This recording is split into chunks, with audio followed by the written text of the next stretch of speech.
I'm not gonna lie, we see the faces. They gotta find it in them to get some extra energy to strike back. We know that this team is very strong. How do you feel like they are gonna recover here?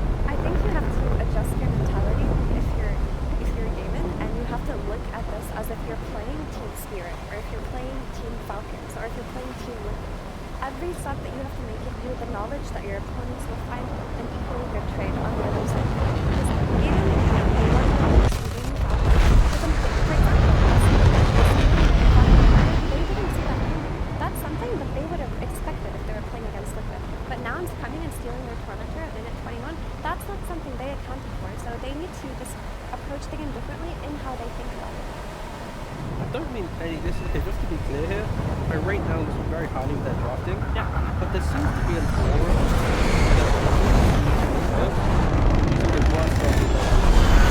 I looked at Spirit's drafting yesterday, and it's like, you're picking Tinker 2 games in a row.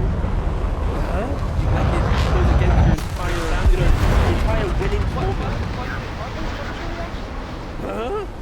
And then, like today, I'm looking at a gaming lineup, and it's like, if they don't win in 20 minutes, they're gonna get picked apart. Like, I love the Journey Nouns run right now, but I feel like Spirit and Gaming, like, they showed us some of the weakest Dota that they've done so far. Kind of dropping the ball potentially based on what they should be doing. And Nouns are capitalizing on it, which is incredible. They did drop the ball. They just played IDO. Also, one of the strategies doesn't seem to be working for them. Against G2IG, against Extreme Gaming, they went all in, no stun whatsoever. I just want to see some control, because we've seen in this clip that played multiple times, they're taking a fight, not killing a single hero, is they can't focus it down. There's some Mortimer's kisses all around, they're trying to focus one hero down. You just don't have enough control. May I make a comment?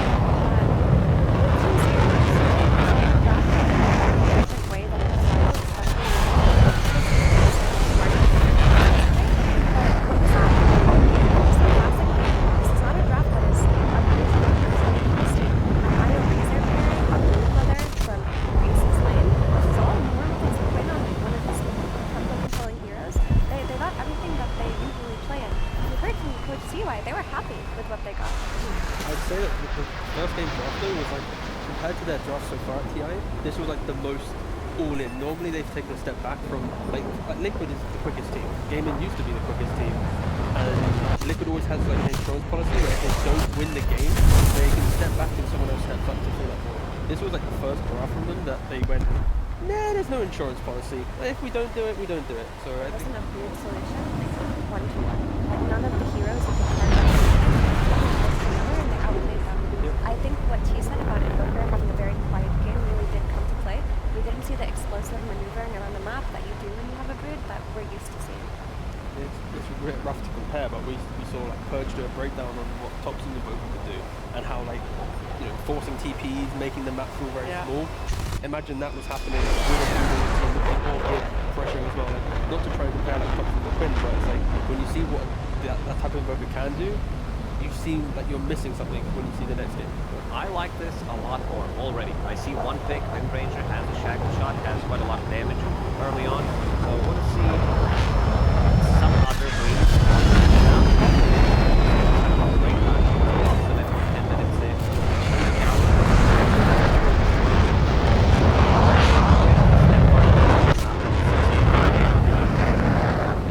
It's 11 or 12 minutes in, so that's a big problem because you can hold Snap Tornado into Snapfire Kisses.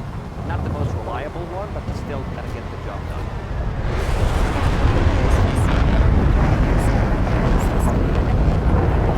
Standard hero for a lot of Fury players, but he's been playing so well in it. Yesterday we saw him just go Arcane Boots, Maelstrom to BKB, join the fight mid, and win the game off the top one. He also does really cool things on this hero where he goes through the gate, minute 5 early, throws a power shot if he doesn't see it. Use Whirlwind, run in, and try to kill all the heroes. The hero doesn't attack the egg. And if you want to cancel that, your Whirlwind is going to stop. You can't just react. It's kind of what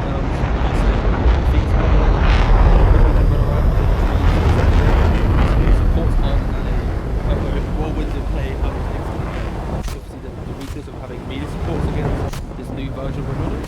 And it feels like now the inviting game to complete draft aggressive run into us, because if you do, then you have to find the hook within the tree line, you have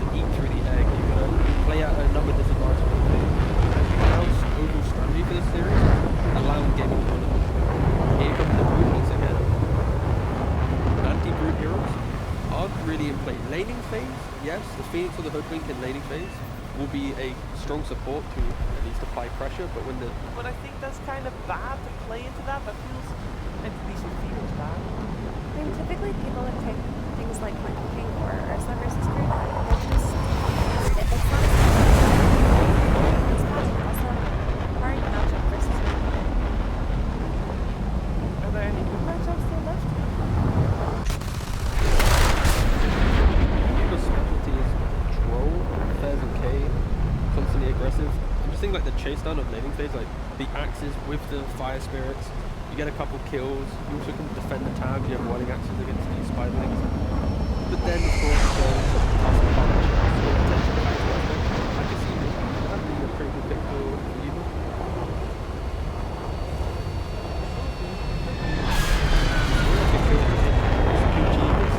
They're trying to kill. That's the thing with this pick.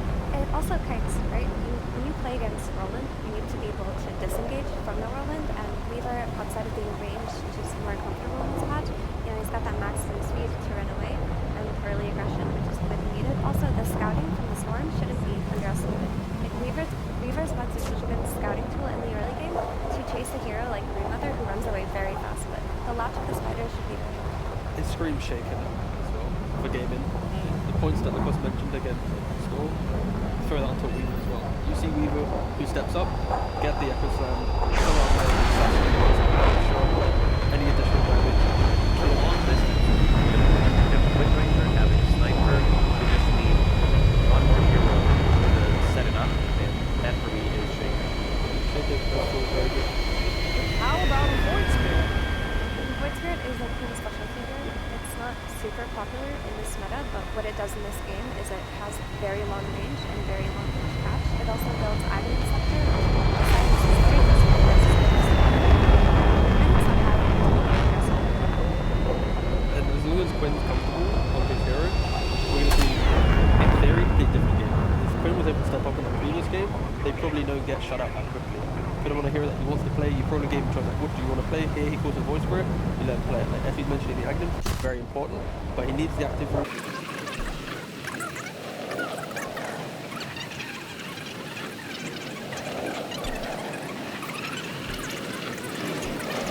And also scaling, something that you mentioned. They're not too afraid to push this game along if necessary. It's also a second game they lost because of security, and they're definitely feeling tired. So less all in on a fast timing. We got a little bit of everything there. If they do well on the lanes, Effie, do you still feel like Gaming will still set a very high timing? High tempo? They should, because that's their playstyle, and also an issue that happened last game is because Doom had such a good game off of some really good plays in the early game. He had that early blink to then blink Doom and Invoker. I think blink Doom and the Void Spirit in the early game is a lot harder to do. So if your tempo setter from the mid lane isn't worrying about getting doomed like pre-minute 20, they should be able to they should be able to get this. Gaming can also smoke quite effectively. Like Tusk, Sniper, plus a Brood or Void Spirit.